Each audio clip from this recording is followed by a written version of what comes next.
Hammer time. All right, here we go. Wow. We've been waiting half a year. Well, more than half a year for the reboot of Ghostbusters. Plenty of critiques online about the trailer, even before people have had the chance to see it. You saw it. Do tell, Ghostbusters. Yeah, highly anticipated and yet highly contentious as well. The most disliked YouTube trailer in history when the first one dropped. I saw it. The ladies are in fine form. Paul Feig bringing us this one. Let's get a clip and then we'll get into it. Done. It's a proton glove. It's going to maximize flexibility during hand-to-specter combat. Just give it a punch, it's motion activated.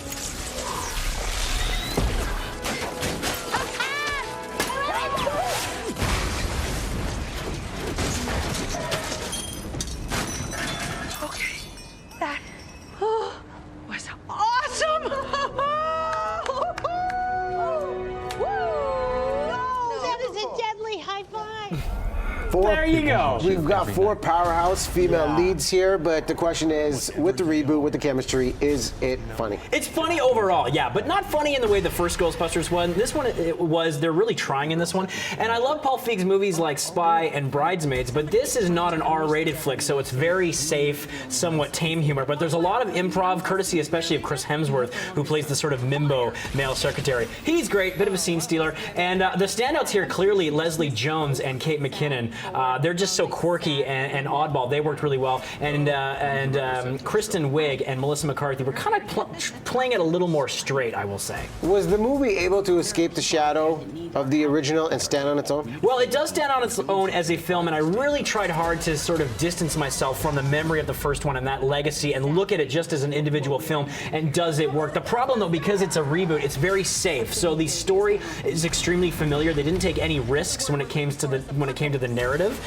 So that, I thought, really held it back a little bit. But it does have a great empowering message. The women have excellent camaraderie. There's a lot of heart to it. And there's just so much energy to the film. It really moves along well. So it's a nice, refreshing time at the theaters. And it looks great. I mean, you see they're playing with the gadgets and the gizmos. The visual effects are on point there. So that all worked for me as well. Without giving out any spoilers, tasteful tributes and cameos, will this deliver for the diehard fans? The cameos were pointless, borderline embarrassing. And that is a big drawback here. They decided to really try and get a lot of the main cast from the first Ghostbusters, and they put them in this one. They don't play themselves in this version, and for the most part, the scenes just weren't that funny, and they were unnecessary, so I didn't like that. The other main fundamental problem with this movie is the villain. He's so underdeveloped and so thinly sketched that he feels like a Scooby-Doo sort of bad guy. And the first part of the movie, the first half, is very funny when they're assembling the team and they're getting everyone together. There's a lot of room there for those great jokes, and then the second half really becomes the sort of visual effects heavy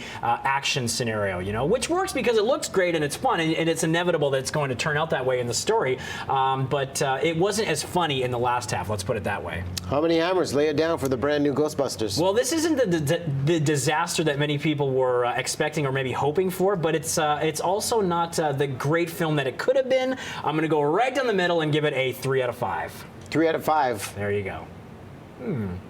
Hammer's on mute today. I don't hear the thunder. It's okay. Okay, a modest 3 out of 5. See the visual. Do you see more of these rolling out, sequels, trilogy, and the whole reboot? Oh yeah, there's going to be more of them, and hopefully they can expand and take a little more of a risk with the second storyline. Okay. There you go. Hopefully we'll get that thunder sorted out for next Friday. We'll work on it. The God of Thunder here.